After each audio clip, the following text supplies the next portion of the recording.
Okay, thank you, Leslie Ann. Call the meeting back to order already. 7.2, Tarlin. Thank you, Mr. Chairman. Before you is the draft budget for 2021. So on page 1 is the vision, the mission, and strategic priorities. Is there any questions on that?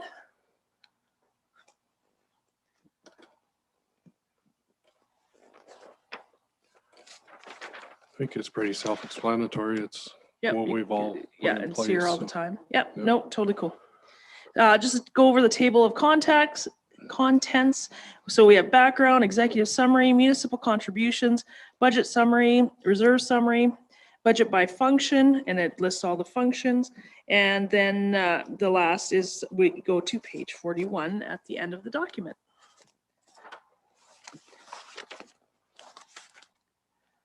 So the budget process, so here it just talks about the process, talks about balanced budget, service levels, provincial policy changes. It talks about timelines as well. Is there any questions? Oh, continue, don't see any. Page 4, Mr. Chairman and Council, is the executive summary. Talks about 2020, 21, and other considerations.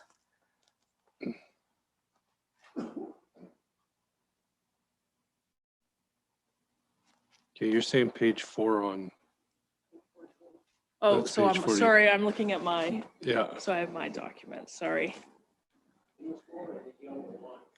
Yeah, 4, yeah. Sorry. okay. Richard? So I think what I'm looking for, and I don't know about the other counselors, is as you go through this, if it's something that you think is really should be highlighted, yeah, that's, Okay. I'd really like you to do that, because I mean, I spent quite a bit of time reading it, but I just wouldn't mind being reminded. Yep. Yeah, no, for sure.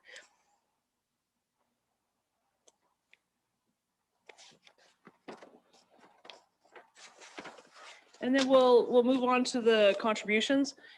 We put this in the budget document because it's really important for everyone to see the contributions that were forwarded in 2020 and the contributions that are here for council's consideration for 21. Cypress County contributes considerable funding to community groups and organizations. And so that is here for your consideration as well. Sure. Under the contributions under the Verge Economic Development Alliance. Yep. $650 per residential annual membership. Is that for everybody that's in it? Like, would City of Medicine add in on that too? For the membership, I believe.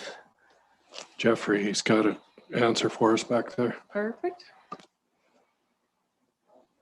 Yep, and it's the per capita is the same for all the members. Yeah, No. you basically just answered it. The each member that was part of Verge at the time, they came to council a couple of years ago and asked for their membership fee rates, and it was based on per capita.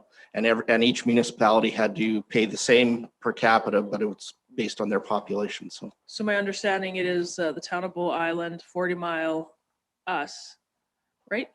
That's my Red Cliff understanding. is there too, isn't it? No, they gave notice. Red Cliff is left. Oh, It's a 3, No, Red Cliff and Medicine Hat aren't part of it. correct. Medicine Hat was never part of Verge. Medicine Hat back about, I don't know, 6-7 years ago, chose to not be a part of the Economic Development Association, and they wanted to go on their own. So they initiated the separation, and then Cypress, Red Cliff, 40 Mile, and Bow Island got together. And Red Cliff has made that choice this year that they'd like to do their own thing. So they have left. Shane? Just for clarification. So what is the Palliser Economic Partnership? It's Yeah, it's another completely economic different. development initiative. So Palliser is With who? the southern municipalities. Is there 18 members Yeah, About it goes 18 all the way members. up to Wayne and and across? Newell and across Yeah. to the regional. And I Yeah. believe Elf. Do you? Yeah. Do you guys? Would you like to provide comment? Yeah, that goes right up to Wayne, all that area and special areas and whatnot it includes. And like, what it does is just kind of puts forward an insight of what these, like, communities and whatnot are going to be putting out there, and they get a little bit of help from us, from PEP and that to help fund these projects and whatnot. So I think it was a few years ago when we did a project that we are looking into and that, and they helped us out quite a bit too. So, And Jay Slemp is the chairman still. yeah, Yeah. yes. Jeffrey?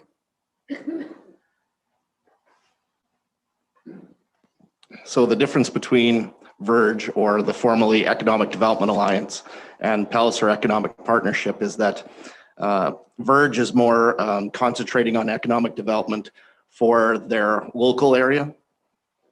Not to say that they don't have issues that overlap, that's more regional, whereas Palliser Economic Partnership is more regional for southeastern or southern Alberta and southeastern Alberta for all the municipalities that are part of that membership. So more of a regional type of approach. And Verge is more local, I guess, in terms of their concentration. Ernest? Thank Yeah. you. Just to add, like, PEP now is working with I can't remember the acronym, but there's a regional organization by Lethbridge. We're working with them to try and find a regional project. We're working on, like, up north of in County of Newell, north of Bow Island, there's a hog operation where they do some slaughtering, but they want to try and get to be so they can export and build a bigger hog slaughter operation. And we're helping them with direction and contacting, and we gave them a little money to put together a business plan. So that's kind of more of what PEP does. PEP was the driver of the plan that we tried to do Cypress County with their business area we had, and then we couldn't get the land. So the people that were on council at that time know what I'm talking about. So yeah, so that's kind of the difference. And also to just would like to add that Verge. So we do not have an in-house EDO. So that's what so Verge is our in-house EDO. Is that fair? I appreciate all the information. Now I know. That's what I wanted. Just for one more thing, as City of Brooks and City of Medicine Hat have left PEP.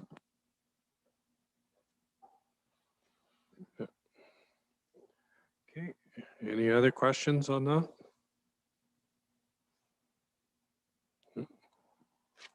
Okay, so we're going to move on now, guys, to, if there's no questions, we're going to move on to the budget summary. And Travis, our finance supervisor, is going to lead us through the budget summary.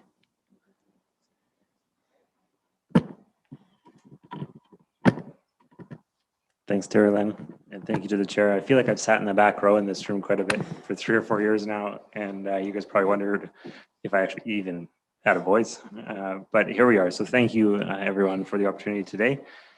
So I'm going to take you through the budget summary, and then it goes into more details for each department afterwards. So Tara Lynn will go through the detail of each of the departments, but I'm going to take you through the summary, higher picture overview of everything.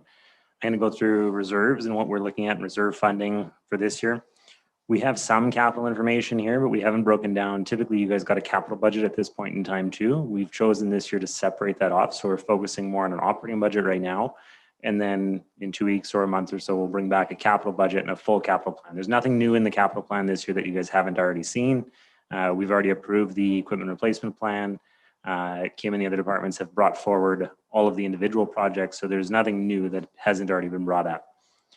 So we wanted to separate it off so that we could focus more on operations today and see kind of what does an operating year look like for Cypress County. So this is page 52 of your report. And I want to kind of echo that this year we're really looking at the current year and the future. And we really have the last 2 years, right? We've done some of the projects that kind of focused on going into the future. So things like the aggregate study to look at how are we going to move forward in gravel? How are we going to move forward in the aggregate world? The water master plan to look at our hamlets. What are we doing there? What does the evolution look like? What are we going to need? The acquisition of water licenses, that was one that you heard from KPMG and the audit partner on how we treated that. So we chose to keep it on the balance sheet. Reason being is it's there, it's tracked now, it'll be seen forever, it'll never be forgotten. So it stays there, it doesn't flow through your income statement, but it stays on the balance sheet and it's tracked. So a little bit different treatment. We've moved our tax deadline from November 15th to June 30th. Again, that's all about being sustainable into the future. That's looking at inflows of revenue versus outflows of expenses. When we were at November, we're outflowing 97% of cash before we actually recoup anything. So then there's no time to adjust that budget, right? If you didn't collect what you thought you were going to collect, you're out of time. And so by moving to June, so taking some of these steps has really allowed us to kind of prepare for the future in addition to kind of all the tax conversations. Can I just add in too for the assessment notice too? So we've split it. So now if there's a big appeal that, so that'll give us some indication of what we have for appeals. So that helps us in the budget process as well. Yeah, so even further that, right? So now when the assessments go out, you have 60 days or 67 days from the date of that notice to appeal it. Well, now by the time we're setting the tax rates in May, we already know if we're having assessment appeals. So we know if that assessment's kind of locked in or if it's a little bit variable in there, we could have some movement. So it means when we budget, we should be almost to the dollar on the budget as far as income goes with regard to taxes. So a lot more predictability in what we're looking at as far as inflows. So on page 52, I want to start with going through the revenues. And so I kind of said, like, we break this down into different pieces, but kind of page 52 through to page, I think it's about 58 is kind of summary or talking more about higher level items. It's not diving into the departments, you're looking at a bigger picture, right? So when we look at our property tax revenue, we're looking at 23.8 million. Now that includes our adjustments to year one of a 5-year plan. So we're looking at bringing in 23.8 million in tax revenue. Your total revenue is about 30.3. So it represents about 80% of your total revenue that the municipality is going to bring in this year. Operating revenue, not including capital grants. We're just looking at operating revenue. When we look at it again, as was brought up earlier, it does say down below, to reflect a move to the 20th percentile for all property classes, the municipal mill rates are set to increase 6% for farmland, 0 for residential, 0 for small business, and 12.8 for non-res. Non-res includes machinery and equipment as well. So those are the movements that we're kind of looking at as far as tax rates go. For special levies, the line one down here, we've got 409,000. That's your local improvement plans that you've issued throughout the last 10, 20 years. We're looking at things like West Side Water Co-op and the recoup that we're still having on that, Parramatta Water Project, the Western Tractor local improvement we did in 18. So that's that kind of interest revenue that comes in off those local improvements. The user fees are mostly made up of utility charges here. So we're generating about 2.6 million in user fees.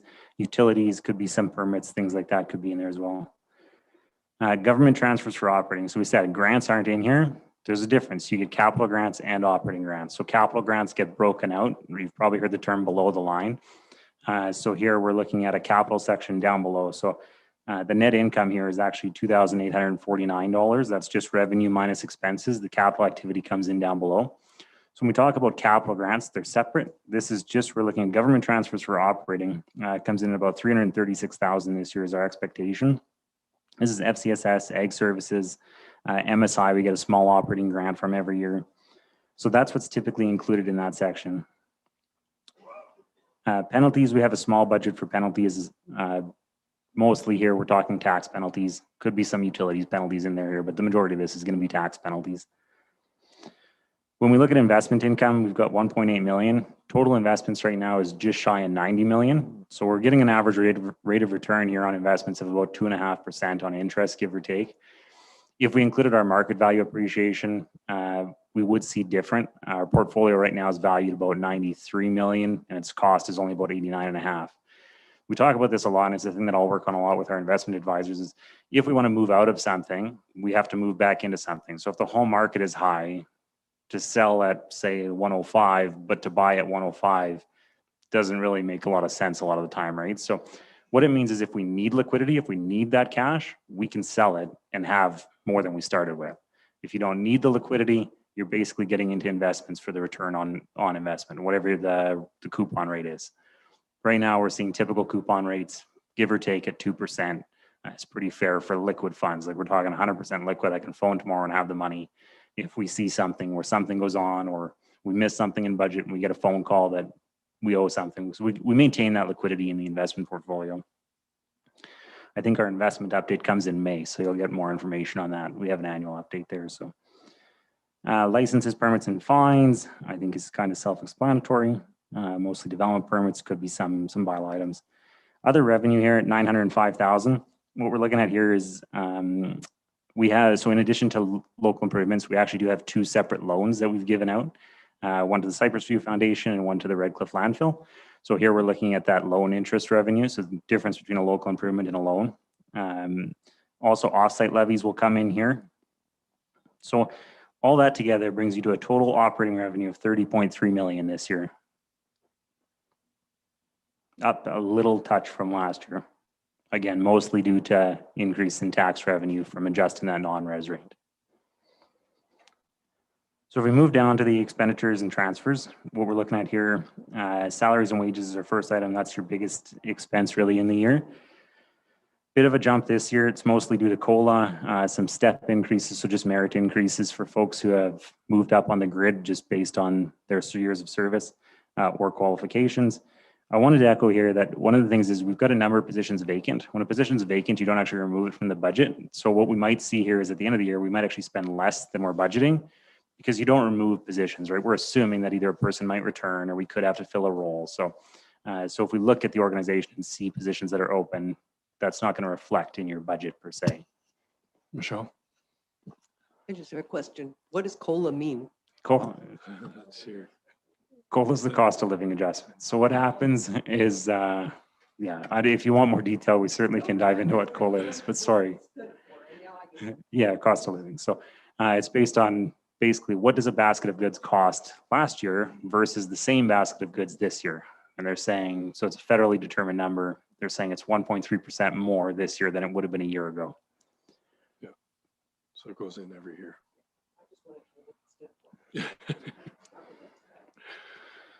So contracted and general services is coming down this year. Biggest reason here is the public works effect through the new public works operations plan. There's less contracted services, so we're expecting a drop in contracted services. Again, we could have some variability in this number just because it's a first year in a new plan, right? New operating structure, so we could have some variability. Again, we'll refine that through the next year or 2 years, but we feel comfortable that this is a reasonable approach for this year.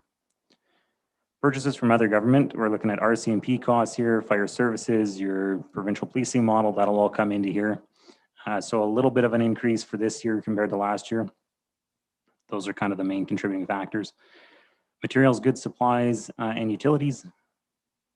Down slightly, I haven't highlighted any key items here. I think that one's kind of self-explanatory. It's everything that goes into what do we consume to run the business basically this year, right? So that's all your inputs that it's going to take just to keep things going. Grants to individual organizations, that's what we talked about a minute ago and Terrell went through. Biggest change here, we're up 300,000. Biggest change is the contribution to Halo. So we've built that into the budget now. So you're seeing that effect here.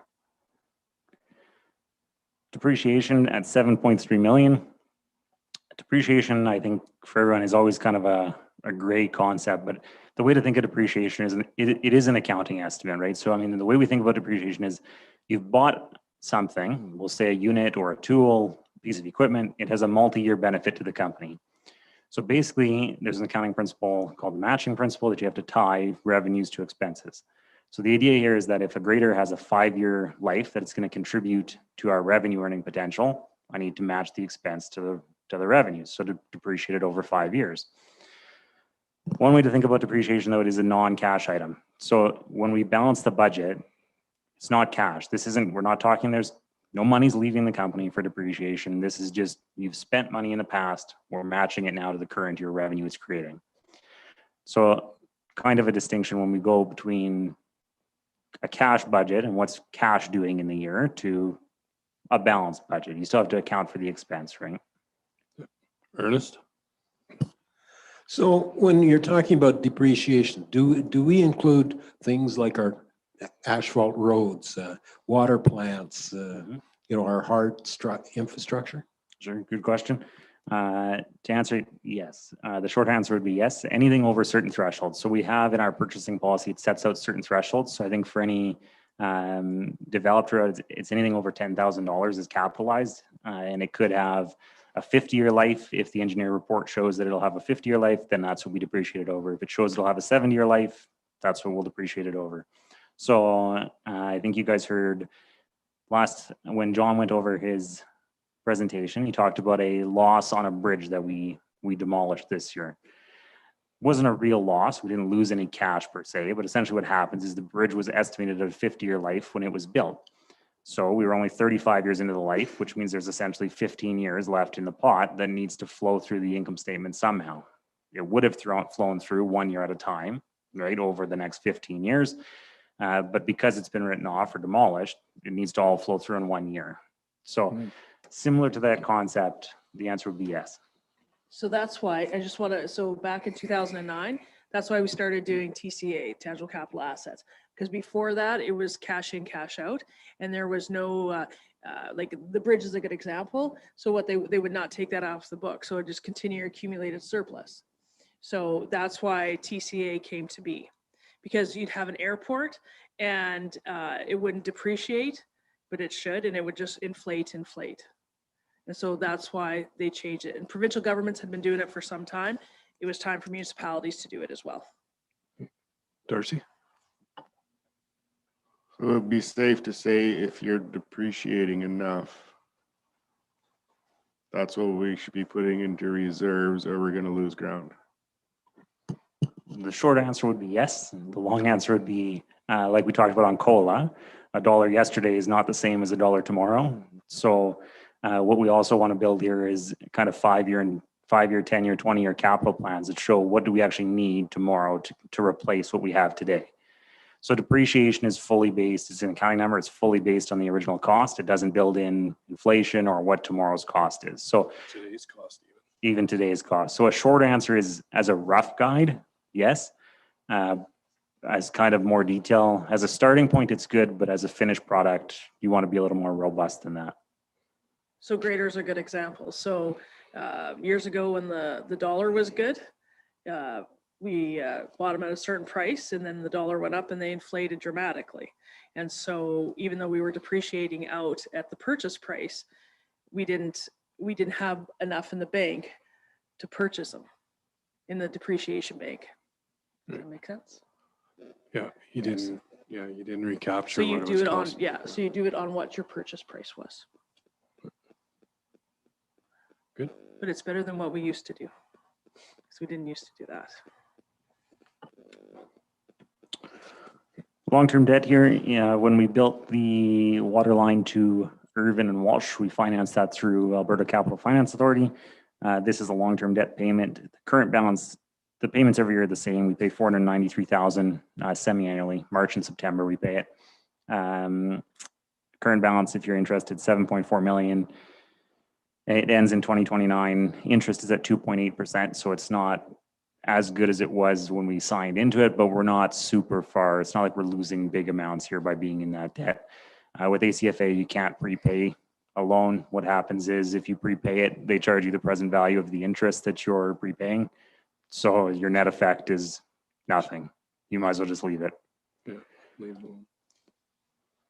So with all of that, our net income here on operations ends up being a positive of $2,849. So we're trimming it pretty close to the line here this year. The MGA does say that you have to have a balanced budget as a municipality.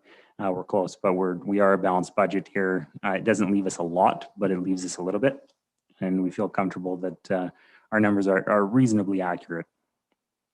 So one of the things here I want to point out is this year we did break this out a little bit different than in prior years, and a little bit more to align with the financial statement reporting. So your capital activity actually comes now below the line, below your net income line. And so when we look at it here, we're looking at the next section just talks about kind of once you build your capital activity, what are we looking at for 2021? What does the year actually look like, right? So when we build in our transfers from reserves and our government transfers for capital, we're looking at spending, give or take, 20 million is our capital plan for this year. Biggest portion being Township Road 120.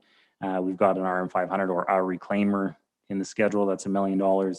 And we've got 5 bridges on the go this year that will all be in progress, may or may not be fully completed. So there is a lot of spending going on. In Range Road 11, we have there too, and the urban lift station. Yep. So a fair amount of capital projects on the go. What are we looking at? We're anticipating to get, so the 2 lines they're taken together, transfers from reserves, capital, and government transfers. If we take those together, we're looking at about 20 million with about 14 million coming from grants. So provincial and federal dollars that we're going to utilize. Again, some of those are carry forwards where we haven't used some funds for a few years. Federal gas tax fund is one where we get about 400,000 a year. We haven't allocated a few years, so we're allocating 2.5 million. We actually allocated it last year to the Township Road 120 project. So some are multi-year carry forwards. Transfers to the capital fund, that's our total of capital projects. Total capital spending estimated, like I said, just shy of 20 million. And in an ideal world here, we're still going to put 8.8 million into the bank. Now, the effect there is, like we talked about, things like long depreciation, non-cash. So this isn't to say that cash is going to go down this year. Cash may still increase because you have non-cash items in your budget, right? So what we're going to build into your monthly reports too is a cash flow statement. So that'll show you what's happening with cash. You get that every year with the audit, but you haven't gotten it on a month-to-month basis. But it'll show where is cash going each month. Sorry, Trav, just one quick question on the, you mentioned about the gas tax normally being 400. Do you, I guess, adjust for the doubling of that for this coming year? We haven't gotten any concrete numbers on it yet. I know they've said that. They sent out the allocation documents and it still shows us being the same in the initial draft as every prior year, tweaked a little bit, but still in the same ballpark. So I'm still awaiting further confirmation, formal documentation that says an adjusted amount is now 800,000 per se, right? We haven't received the amending agreement. Yeah. So as soon as we get the amending agreement, that'll put the particulars and timelines and that sort of thing. So we budgeted the for sure. Yeah. Which we should do. So, Okay. Mr. Chairman, we have a delegation. Yeah, I was just going to so cut we you can off here. pause. So, It's a good spot anyway. Yeah, yeah, revenue is always a good spot.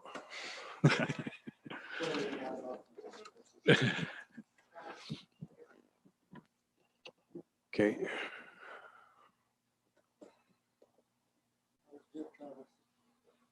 He's not done yet. He's got a ways to go.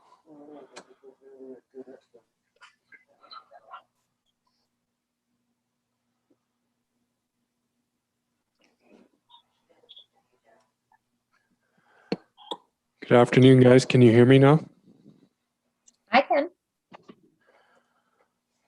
Perfect. Can you bring them up, Les? Oh, do you guys want to be seen or do you just want to speak? Oh, we can be seen. We can be seen. Okay, you have to turn your video on then. Okay. Ah. There you are. Perfect. Okay, everybody's here, girls, so the floor is yours. Perfect. Okay, I'm just going to share this screen quickly.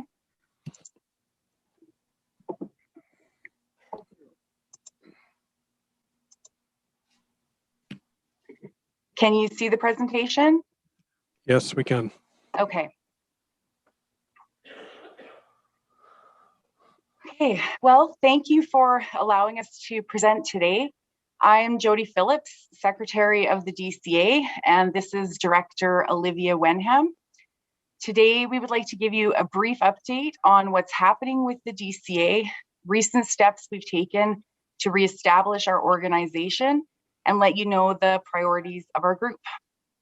We will then present a plan to you for improvements to the West Side Park, share some details regarding our plan to replace the skating shack at the rink, and finish with a summary of long-term projects that we are considering.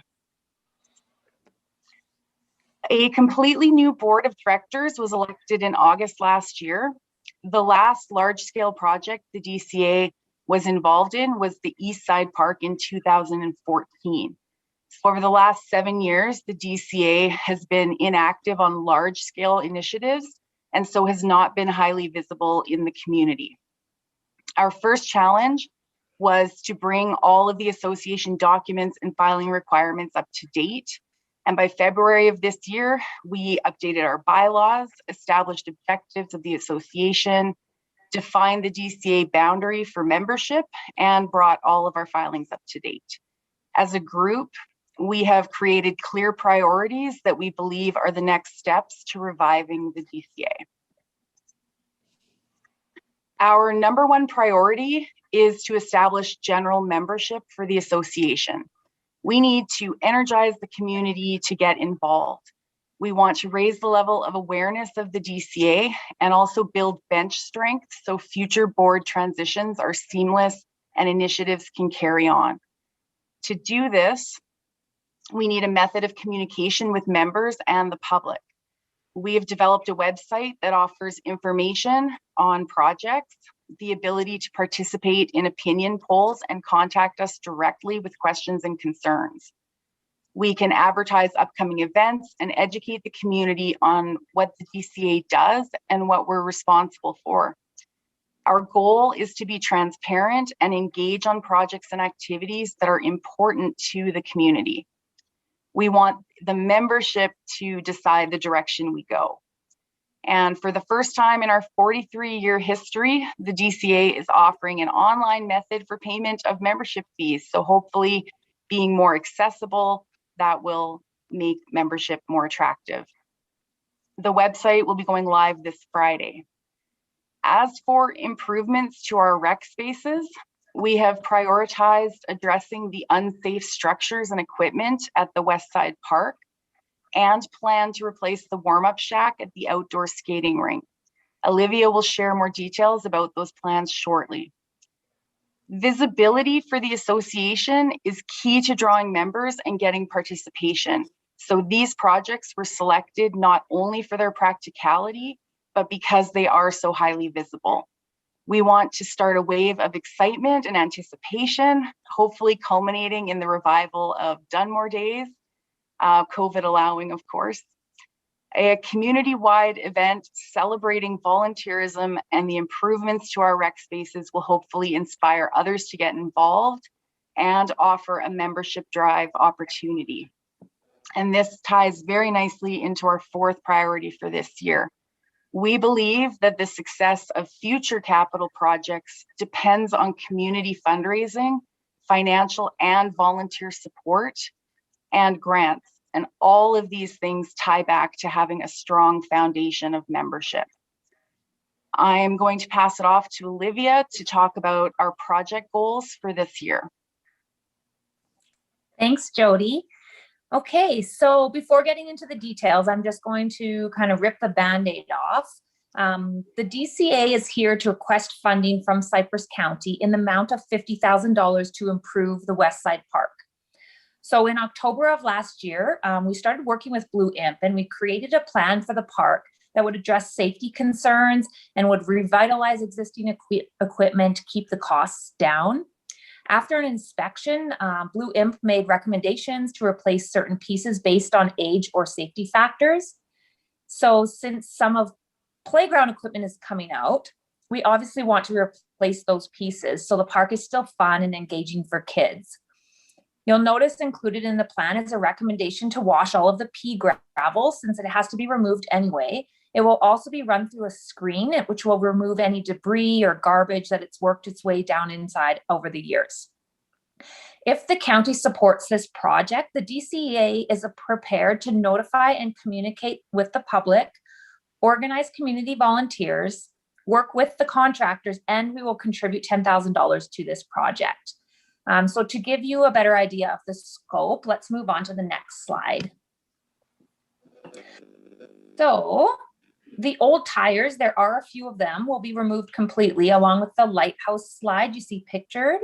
The broken concrete picnic table remnants will be removed and a new playhouse will be installed on the pad, which you'll see later.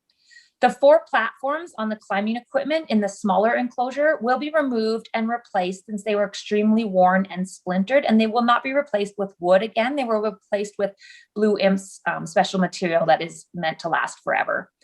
There are also 2 small individual ducts on springs that are old and they need to come out, along with the teeter-totters, which are dangerous now to our standards. All of the aluminum equipment will be transported to the scrapyard for recycling, and we will get a small sum back for that. Next slide, Jody. So we want to reuse as much of the equipment as possible. So for example, the octopus climb you see there on the bottom right-hand corner and the classic fire engine, they will be repainted to freshen them up and they'll blend more with the new equipment. The swing set is still structurally sound. It just needs new chains and seats, which we're planning on doing. And we'll be adding 1 tot seat for smaller children. The swings will also be relocated to the west end of the playground for safety and future expansion. Next slide. So this is some of the new equipment that we'd like to install in the park. The showpiece of the park will definitely be the elephant slide shown on the bottom left with the climbing wall. This will be new and exciting for kids and really draw interest back to the park. And this is a view of the new equipment layout from the road entering the park grounds. Just as a reminder too, you're not seeing like the swings, the fire engine, the octopus climb. So it will look a lot fuller once everything is in place. And then next slide, Jody. So this is the playhouse that will sit on the reclaimed concrete pad that I mentioned earlier. Okay, and we've included this slide not to have you try to read it, but just to demonstrate from an eagle eye view that it's intentionally laid out to allow for installation of additional park equipment down the road.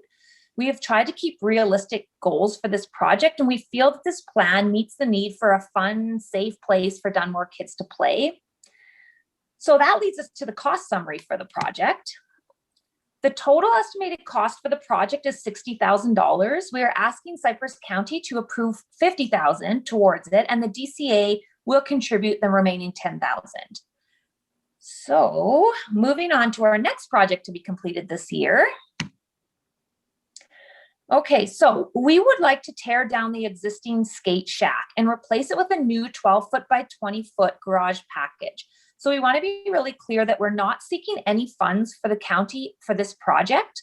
The DCA will bear the entire cost out of funds on hand and through donations. We will plan, organize volunteers, and again, deal with contractors. What we are asking for is just the approval from Cypress County to proceed. So let's advance to the next slide so we can see that shack. So this is the existing warm-up shack. It does have electrical already for lighting, and it has an electric radiant heater and timer that we could reuse. The building rests now on a dirt floor, and as you can see, it needs a new roof and it has a lot of rot around the base. We would like to see this building come down and start again completely from scratch. We plan to replace it with this. So this is a 12 by 20 foot garage package. It will sit on a concrete pad. It will be heated, insulated, and have vinyl siding for longevity. It'll also be so much more attractive and have rink-facing windows so parents can see their children. The windows will be sliding, so there is a possibility to use it in the summer during community events as a snack shack or for dispensing beverages and food at Dunmore Days. So let's move on to a quick cost summary. The total estimated cost is $21,000. The DCA has already secured $12,000 in donations towards this structure. And as before mentioned, we will cover the additional $9,000 needed. So we hope that you'll approve the DCA going forward with this project so we can get started on timelines and ordering the materials. Now I'm going to pass it back to Jody, who is going to discuss some of our long-term plans. Thanks, Olivia. This last portion of our presentation will hopefully give you a sense of the direction we're going, and as Olivia said, what our longer term goals are. While Dunmore Days isn't exactly a project, we did quickly want to mention it here because it is absolutely the intention of the DCA to bring it back and host it annually. This is such a historic and well-loved community event, and it's a priority for us to bring it back in all its former glory for everyone to enjoy. We will have to see as we get closer what COVID restrictions may be in effect. So we're not yet sure if we can kick it off this year or if it will be next year. The pump track. We have thoroughly gone through the pump track proposal, which we're sure you're all familiar with. We conducted a community poll last October asking if parents thought their kids would use a BMX track, and we had over 100 positive responses. So while a pump track isn't exactly the same as a BMX track, it is clear that there's community interest in an attraction like this. So we're currently finding out more, and if we proceed, we would plan to use a phased approach, starting with a plain dirt track, and then if it's successful and supported by the community, then we would look at paving and landscaping as a phase 2 option. If the pump track does go in, we are considering a covered picnic shelter, which would lie between the track and the park.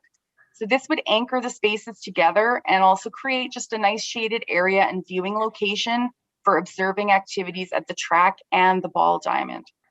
Further down the road, we are interested in possibly expanding the picnic shelter to branch out into fire pit areas, similar to the layout at Kincooley. And finally, perhaps the most ambitious project that we are working on is the complete overhaul of the outdoor skating rink and conversion to a covered shelter. This project begins with an addition of a roof to the hockey rink, but the overall goal is a multi-year approach towards a Dunmore Community Center. It has long been on the community wish list to have a hall and a meeting place, but it's also unlikely that a community our size could fundraise and support the cost of a brand new facility all in one shot, even if we are successful with a provincial grant. So we're developing a 7-year plan with community benefits in each phase. Phase 1 transforms the area from an open air rink to a multi-use all-season facility. So even without enclosing the walls, this facility could function in the summer as a meeting place for community dances, kids programs, local club gatherings, movie nights, on and on. In winter, the roof would significantly extend the use of the ice surface, and protection of the ice would make maintenance so much more manageable.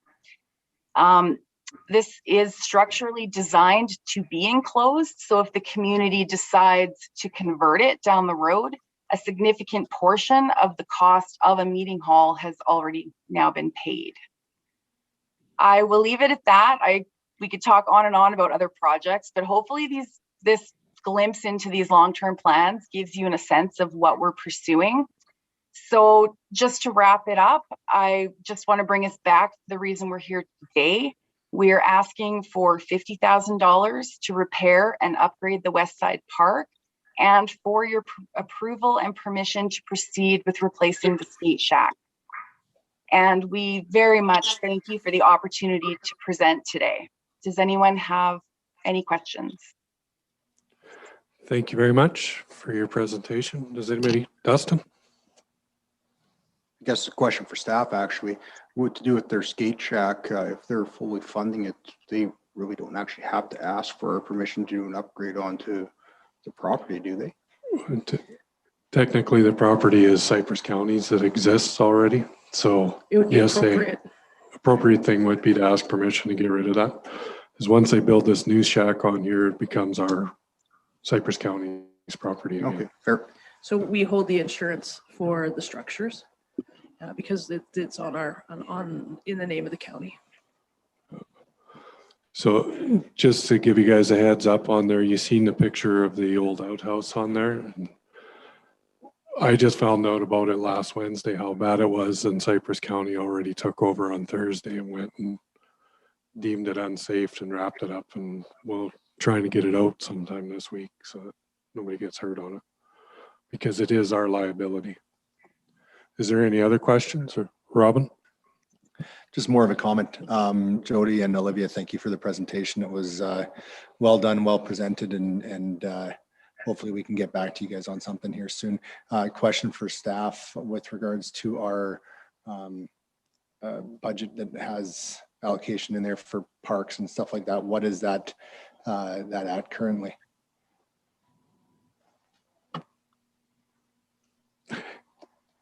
So and also too, under delegation business, we have 12.1. So there's an RFD there as well. We'll get the numbers when we'll just wait. We'll bring it back to that time. Okay. Do we have any other questions for the delegation? Darcy? You have 11 directors there. How many members do you have? Currently, the membership is the directors. When the website goes live on Friday, there will be a huge push and advertising and trying to draw community members to the site. We haven't actually had membership for, I want to say 10 plus years from the records that we have seen. So this will be the first time it's opened up to the community. It's a big revamp that they're doing. When you guys had your cleanup, how many volunteers came out to help you with that? Oh, we had probably about 15. So you had good response. Yeah, and we've had lots of good response already for future projects as well. Like we've already received a lot of donations, as well as people saying like, please sign me up when the time comes. So I think we'll have good community response. I think people want to help, but just don't know how. So having the website and having a bunch of ways for them to get a hold of us and find out and be able to have the membership as a, we can mass email everybody on the membership and say, hey, this is one of our plans. If you guys want to help out, let us know. That's going to be a huge help. Yep. Any other questions? Dustin? And since you guys are here, can I ask the question about the chain across at the skating rink? I got to bring it up because I keep hearing about it. So I'm just curious if you can give me a little bit of insight to why it's there and what's going on.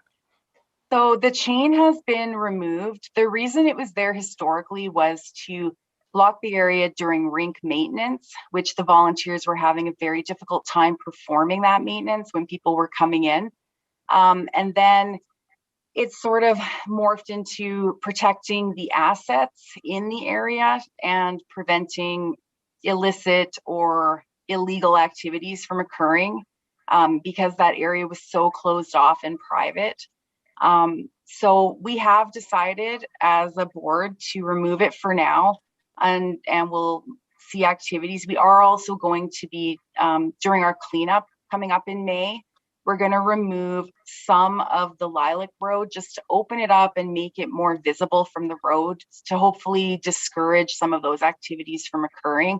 And we're also looking at moving the blocks, the Lego blocks, actually into the parking lot down the center, which will prevent donuts and those kinds of things with vehicles. So we're just going to take it step by step and see how the community responds, and also get the community involved in making that decision as well, because it is a hot topic. Perfect, thanks. Any other questions for the board? Oh, I'm not seeing any other questions. So thank you very much for your presentation. It was well done. Thank you. Thanks. Thank you for having us. Thank you. Staff or somebody will get back to you after we discuss it in our meeting in the future here. Okay. Thank Okay, you. have a great day, girls. You too.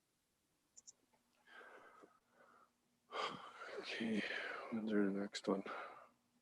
Does anybody need a break or are we good? No, 2 o'clock. Well, we'll take a quick 5-minute break. You good? I figured you'd be the first one jumping up for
We have quite a bit. Maybe she just forgot to reply. We're all set. Because that's the only thing for setting up notices. Yeah. Say, here's the date and time. So Program. I'd like to kind of get it out sooner rather than later. Guys can book to attend. I didn't know that. There's 500,000. So we can get 50,000 here and not even touch our budget. Of course not. Why would I not expect that out of you?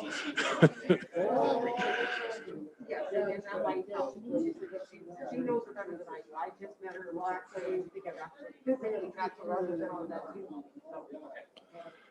Okay, I'll call the meeting back to order.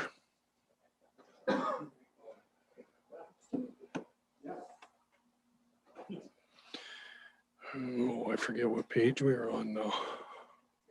56?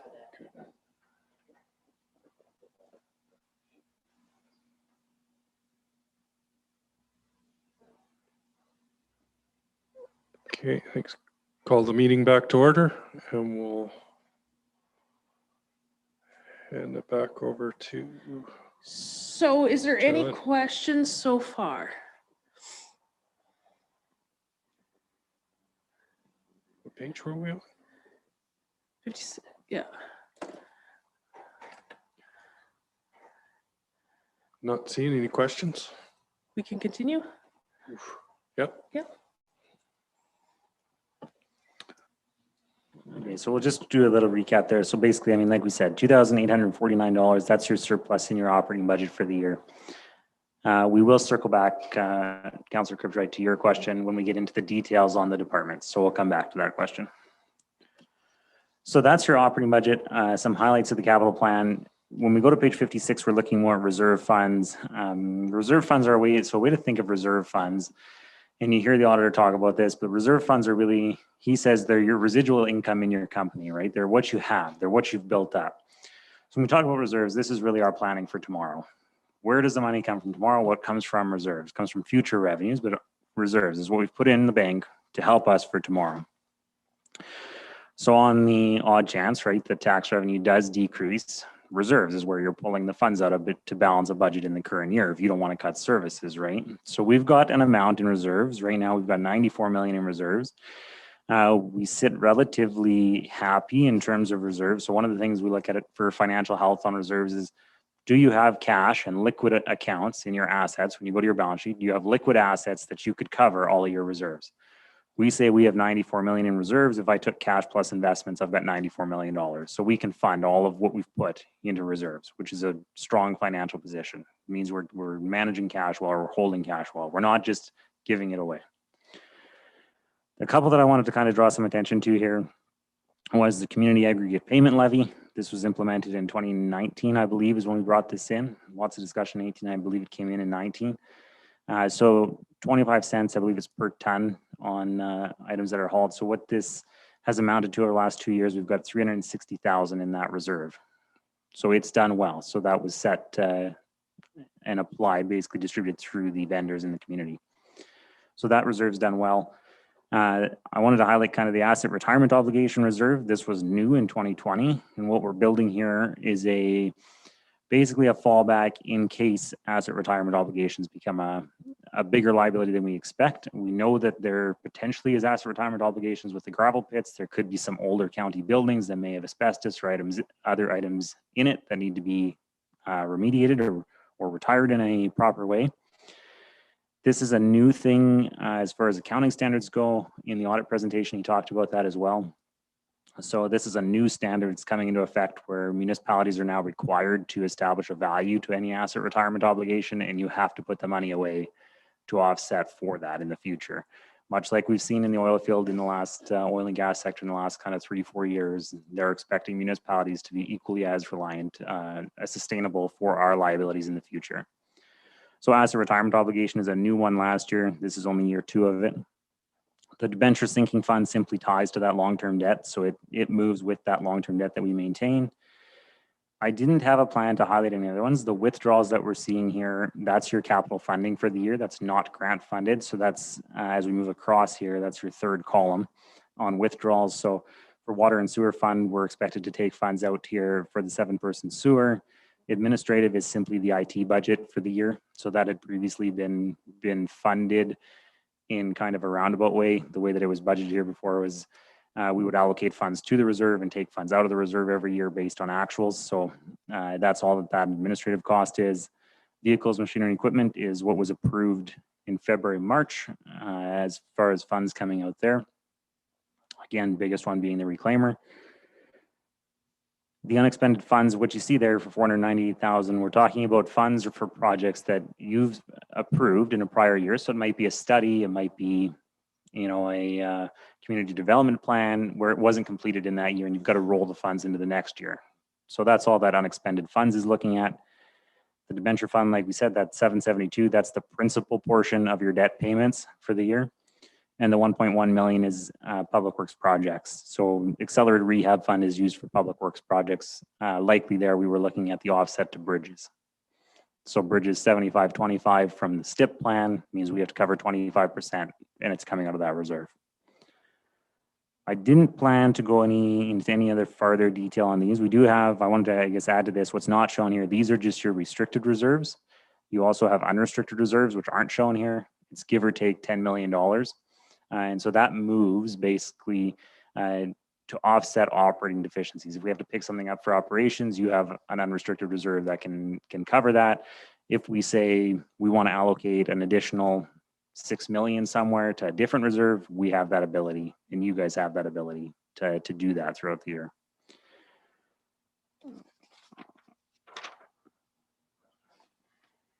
Any questions, Robin? This is good. You answered some of my question here with the report, but when it comes down to the reserves, I know that we've got our allocated versus unallocated is kind of how I categorize it in my head. And I just want to go over this more in layman's terms for people that are at home watching and hearing a lot of numbers being thrown around. So the way that I see this is if we have 94 million that is in reserves currently and 43 million is in stabilization, the rest of it is basically allocated reserves. It's kind of assigned to something, correct? The stabilization fund is kind of there as if something really bad happens, we have the ability to draw from, and that's kind of how that goes. Would I be correct to say that? Yeah, more or less. The way I kind of think of reserves is that you have capital reserves and operating reserves. Mm-hmm. So restricted reserves, unrestricted reserves, capital, operating, same kind of concepts. Yeah, but ultimately to say that we have 94 million in the bank, sometimes people hear that, they go, holy smokes, got 94 million in the bank. And I always look at it and go, no, we have half of that in the bank. We have access to it, but we've access to it and it's allocated for something as a part of a capital replacement plan, infrastructure, whatever that might be, as you have it detailed in the form. Now, what I don't see on this right here and what I'm looking for clarity from you on is the difference between funded liabilities and unfunded liabilities as kind of through the asset management process. And as we go through and we are researching different things that are happening, I think it's also important to talk about where we stand with that.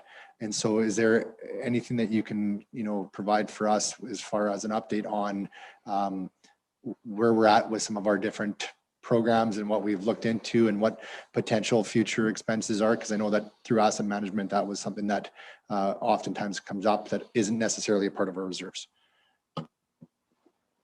Yeah, I think Director of Public Works is going to come talk on this too, but to add some insight to it, I think that's where we want to kind of go into, and that's what asset management starts to look at, is kind of quantifying that infrastructure deficit. So a lot of what I've talked about is we say, so the one I have in front of me is water and sewer, and it's at $11 million. But what we want to do is quantify that. Is that the right amount to have in reserves? And that's kind of a new idea, I would say, in the municipal world, is not just saying we have 94 million in the bank, but saying, what do we need for 5 years? What do we need for 10 years? What's the 20-year plan look like? So what's the right amount to have in that reserve account?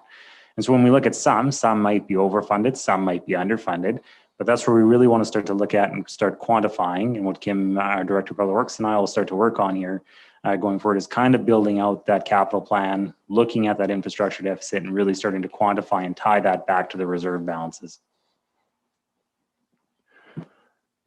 Thanks, Travis. So quite recently we applied for a FCM grant to help us, which council made a motion for us to allow us to apply for that grant. So that's for some asset management software, which would better take evaluation of all our assets and give us more of a dynamic operating.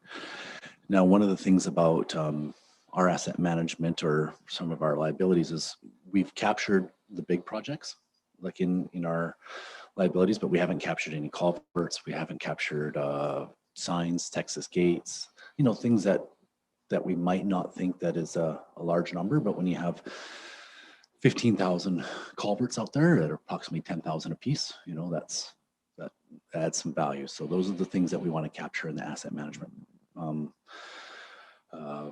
program or project. So part of that, staff has been working on their own. Travis, myself, Kayleen, and Steve have all been taking on our asset management designation schooling. So that's been something we've been doing on our own time, and in order for us to help put Cypress County into a better framework for asset management. So that's part of it. We're part of that program is we're supposed to, part of our sixth course or the final is to come up with an asset management plan for the county. So that's our goal. It's due in December. So we're all working towards that deadline. So this is a very ambitious project. But for the most part, we have a good grasp on our asset management, our assets and their expiry date and infrastructure assessments. But there are a few things that are just still lying in there that need to be captured and put into a replacement framework. I hope I answered to that. No, you did. And I kind of had an inkling of where we were going, but I think that there's a lot of people that are watching with interest. And as we talk about it, educating and informing a lot of the ratepayers that are engaged, it's important for them to understand the full picture of everything that we're looking at. So thank you. Yeah. I want to add one more piece to that. So we talked about TCA or tangible capital asset listing. We talked about the thresholds, what's in there, what's not. So things like one culvert, if it's valued under a certain threshold, say it was only a $4,000 culvert, and maybe I should go back. The example I use often on this is fire gear. So it's, I believe for one fire outfit, it's $4,400. But if you buy 100 of them, it's $440,000. Doesn't matter. It's not capital as far as accounting rules go, because per unit, I could split one off and sell it. So it's not capital. So it's not in the tangible capital asset listing. So things like that, that's where asset management really starts to pick up those deficiencies, because you're not quantifying those costs because they kind of fall through the cracks. They don't meet the capitalization threshold, but altogether they could, but because they're individual, they don't get capitalized. So you lose that cost. So when we look at our actual total capital assets that we have tracked, we've got $347 million of capital assets tracked. We've got depreciation of $205,000. So your net book value is give or take $145,000. That's what you paid for it. Less the depreciation is $140,000, right? So we're saying we've got reserves of $94 million, but if we had to replace all of that, we wouldn't have sufficient cash to go and replace it all today. Now, you wouldn't have to go and replace it all today, but you want to build a plan to make sure you have the reserve to go and do that when the time comes over a 5 or 10 or 20-year period. Does that help even add on to that? You bet. Perfect.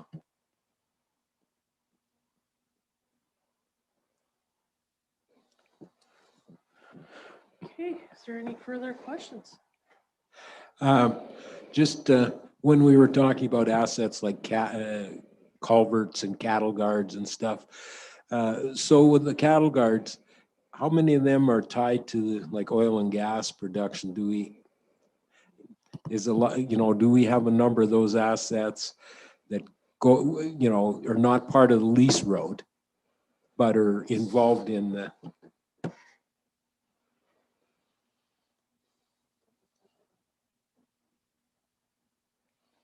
Yeah, so this is thank you.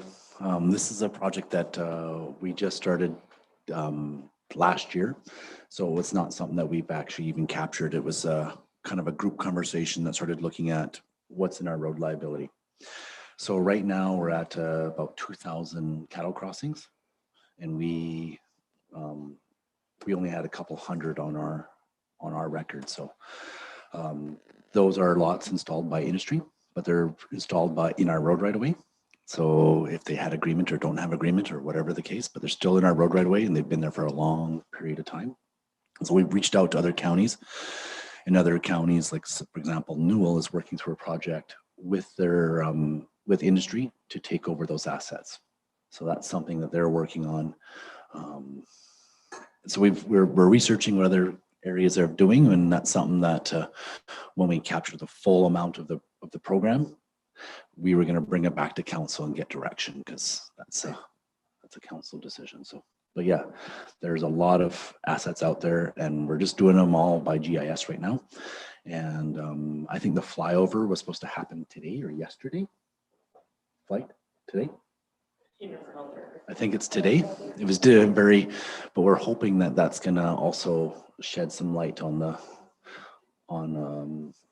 full capturing of those assets, because that's a very crucial part in capturing those assets that are unknown. So anything that's installed from now on that we approve, are you making that mandatory that it's their asset and not ours in the future? Is that the idea behind it? No. Any install now has to go through a process. So they have an application and they still be turned our asset, but depending upon the purpose of it. So we haven't been putting any in for industry, but for example, if somebody requests one going into a great, let's say a prime example is quite recently somebody leased the road right away in between two parcels. So we allow that. So what they did is they put a fence up with a cattle crossing. They installed the cattle crossing. So, but it turns into our asset once they installed it. No different than a culvert. That's the current policy. So that's something that we would, when we capture the full program, we would bring it back to council to see what their recommendation is. Okay. Any Ernest?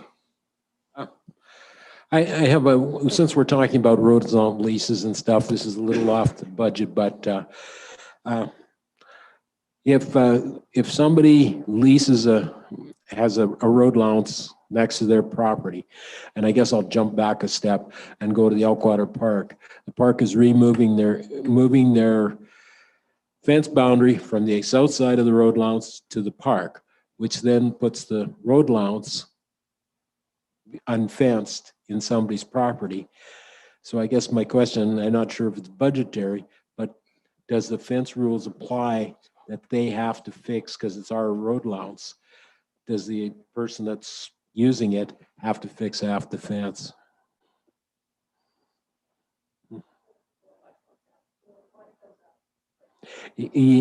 But it's not their property, it's Cypress County property.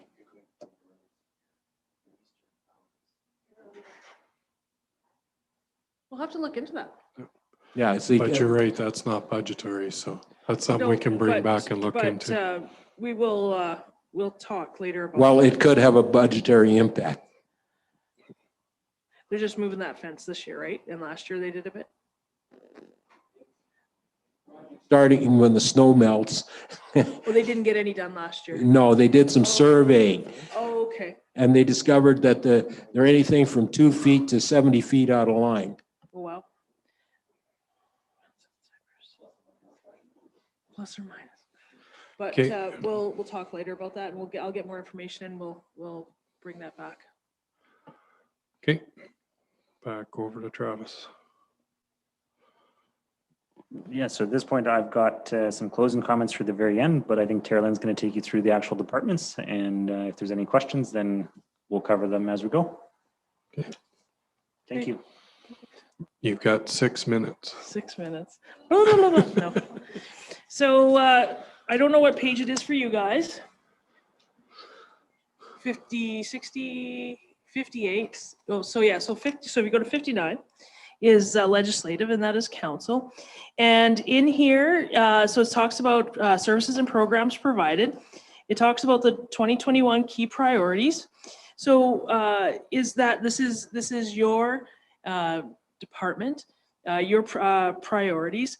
Those priorities mentioned, are those appropriate? would you like to see something added?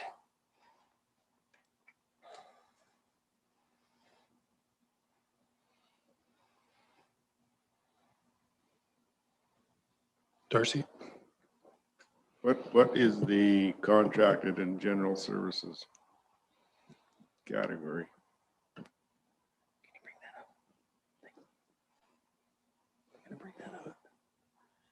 So that would be the lunch, that'd be all that.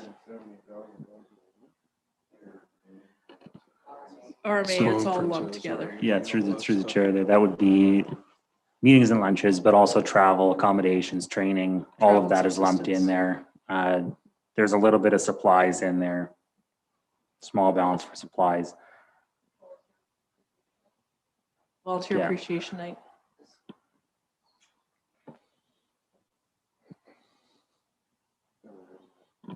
Yeah, Hopefully someday again. it'll be a big one when it finally happens, 5 years from now.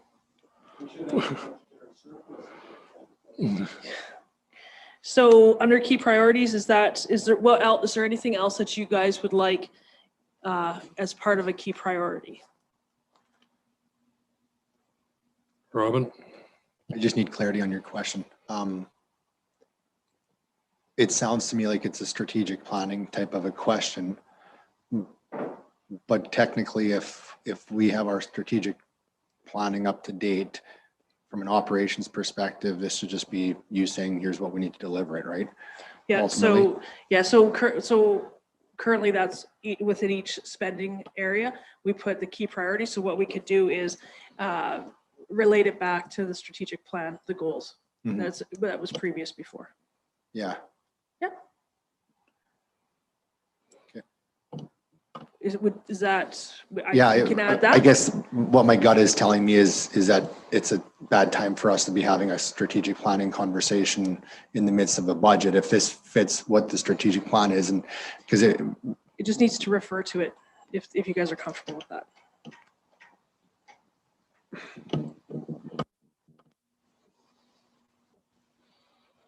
Okay. So the budget in 2020 was 554,000, and this year it is 542 proposed.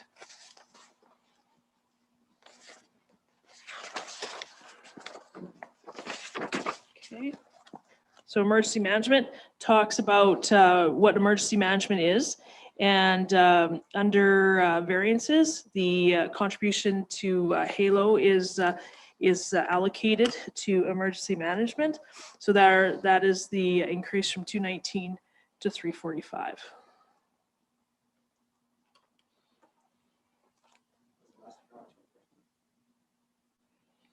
But it was in this year. No, that was a one-time. This is the annual. yeah, but it would still fit within the budget, would it not? Yeah. The 250,000, I would assume if it came from somewhere else, it'd be a transfer and still allocated or tracked through this.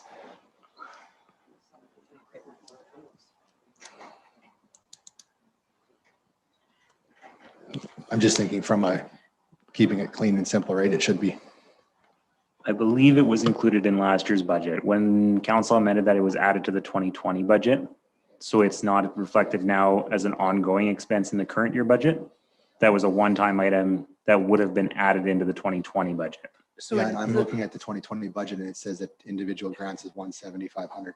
Okay, so that was the budget so it was added after the fact that the budget was approved. So the budget was approved in April of 2020, and then that motion to support HALO is June. Yeah. So that's why there's a motion to support HALO.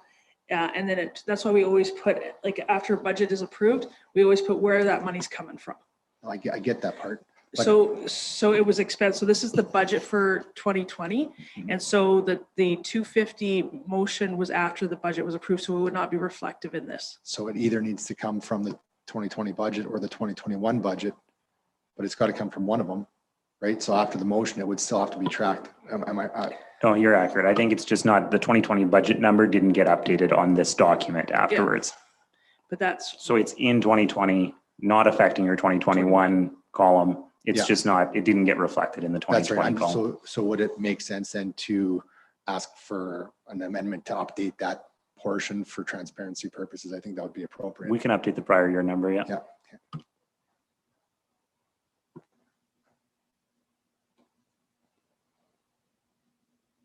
It's already been on. I thought it was in here though.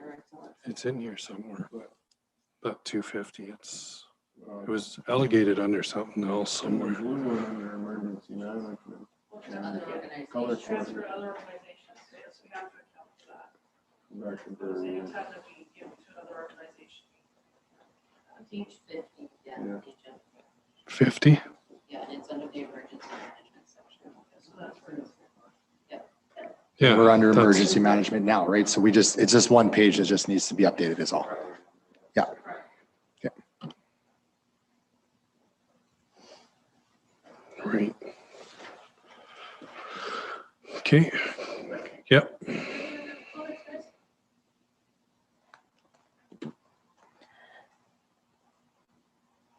Okay, so we're going to go to general government, revenues and transfers by object. That has been addressed in the previous pages. Is there any questions under the services and programs provided? It talks about school rec and seniors rec.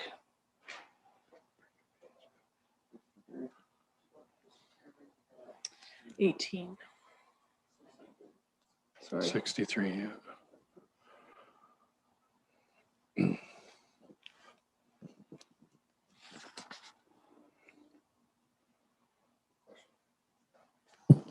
Go ahead. Are the government transfers on this fairly consistent? Like there was no change, but for a $13 million government transfer, I would assume that there would be some kind of, variation year over year. Yeah, that line is referencing more the capital costs that are coming in. So like we said, we did remove the capital portion of this budget and remove that portion. That line could have dropped down below the line as well. So I would say that, yes, there is fairness that number would change for the current year. Some differences coming from multiple systems that come together here and link into this document where some of the equations aren't fully pulling through on some of the prior year numbers. So that number, what I would echo to that number is that government transfers number is a capital number, doesn't affect the $2,849 that we looked at for net income for operating. For sure. I'm just trying to understand how it goes from 13,890 in 20, stays the same for 21. And then we see a $4 million spike and then a $12 million drop. Perfect. So to answer that one, that has more to do with deferred revenue. So we talked about deferred revenue at the year end. We've received a lot of grants, but haven't done all the capital projects. So what's happening here is you're getting multi-years carried forward and then all recognized in one period and then dropping back down once we're back onto 1 year at a time. Such as the gas tax.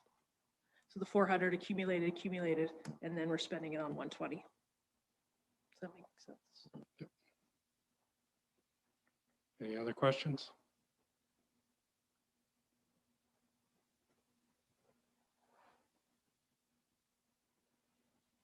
Okay. Good enough time for one more, or is our delegation online? Okay, so you can do the admin next. So thank you, Mr. Chairman, Council. So here is presented as the administration budget breakdown. And so the services and programs provided talks about the corporate services, CAO, talks about the 2020 key priorities and the 21 priorities. What is in the draft budget, what has been submitted for your consideration is a cost of living adjustment at 1.3 and merit increases. And with that, as you're aware, we're changing extended health benefit providers.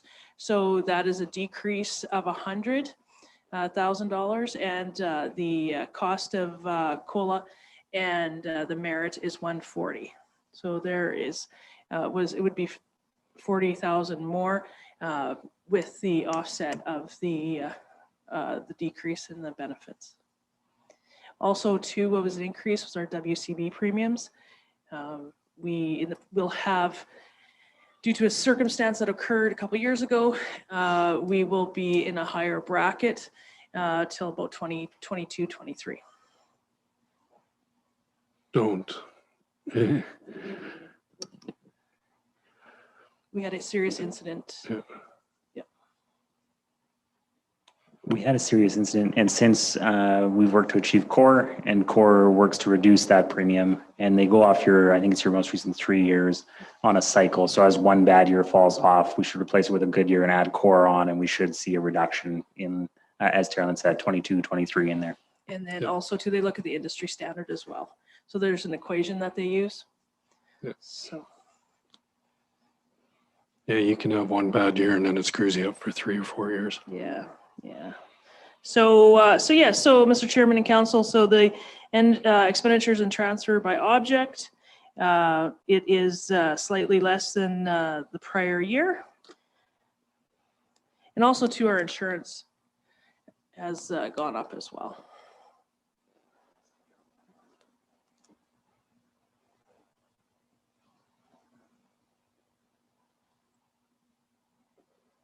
Are they on, Les?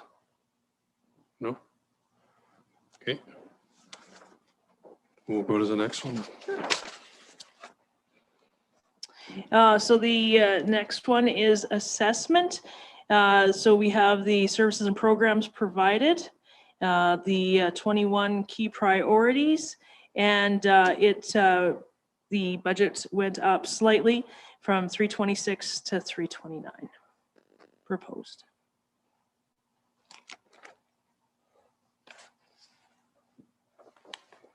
Okay. We'll head into municipal services. And in municipal services, there is an increase, and that is due to the police costing model primarily.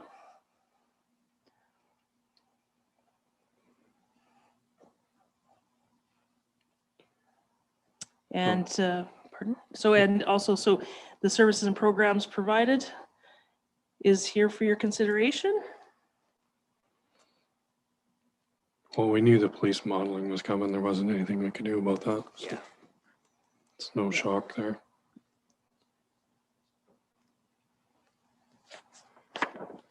Any questions on that?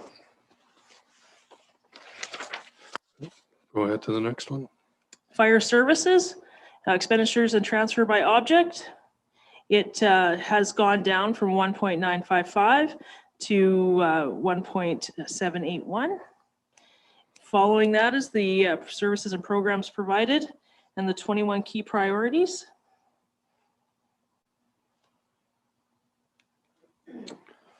Any questions on that? Robin? What led to the changes? Seeing it decrease?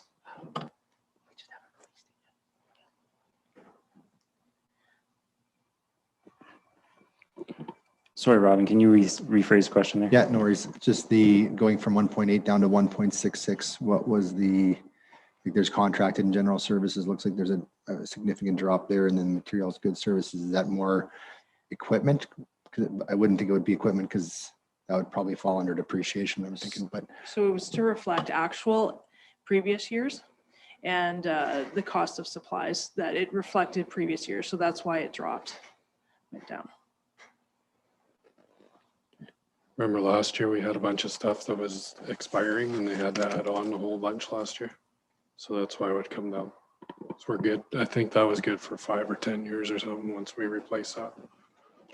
Yeah, that one does, just to further that, it does better align with the actual costs. So you don't see the actual costs on this presentation from the prior year.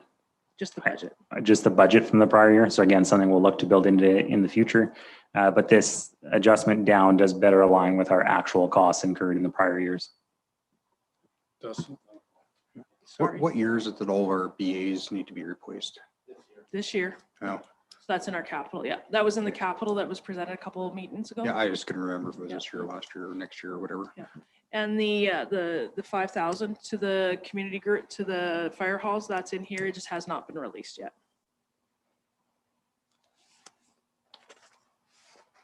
Okay, any other questions? Go on. Do you want to go on to the planning? Yeah, we'll keep going. That's cool. Yeah, wait, nobody's there yet? Okay. So FCSS, so the it has a slight decrease, services and programs provided, and the key priority areas are provided as well. Did I miss planning? Oh, you need planning. We'll do FCSS and then we'll go back to planning. Well, now you're really messing with our schedule. Sorry. I know, I'm sorry. I even said go ahead with planning. Jeez. Sorry. You can tell how much she listens. I was to gonna me. say that, but.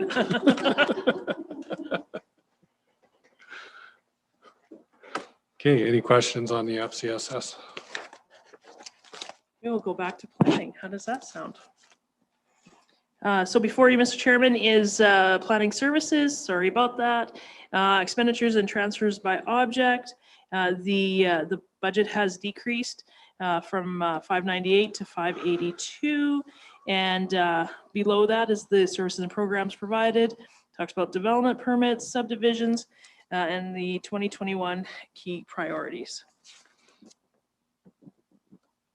Any questions on that? Darce, sorry. What is other revenue?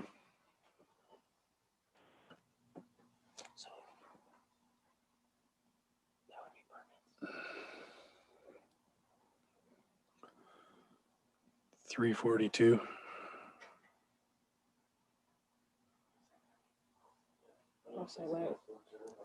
Offset levies. Offsite levies is the portion. 342,000 is our offsite levy budget for this year. You want to know more about that? Or? So that's, what do you mean by budget? You can see where you lost me on that one. So That's the anticipated revenue that we're expecting to bring in as a result of offsite levies. Oh, I was gonna say, how do you know how many offsite levies you're getting when you haven't had no permits? You don't, it's projected. It's just projected. Okay. So, and we're very conservative with that, very conservative with our revenue numbers. Are they? Okay. All right, so what we'll do here, where are we stopping that here? The Ag Service Board? Okay, we'll stop right now at Ag Service Board. Since I have a delegation online. This one needs to go in camera, right? Darcy's making a motion to go in camera.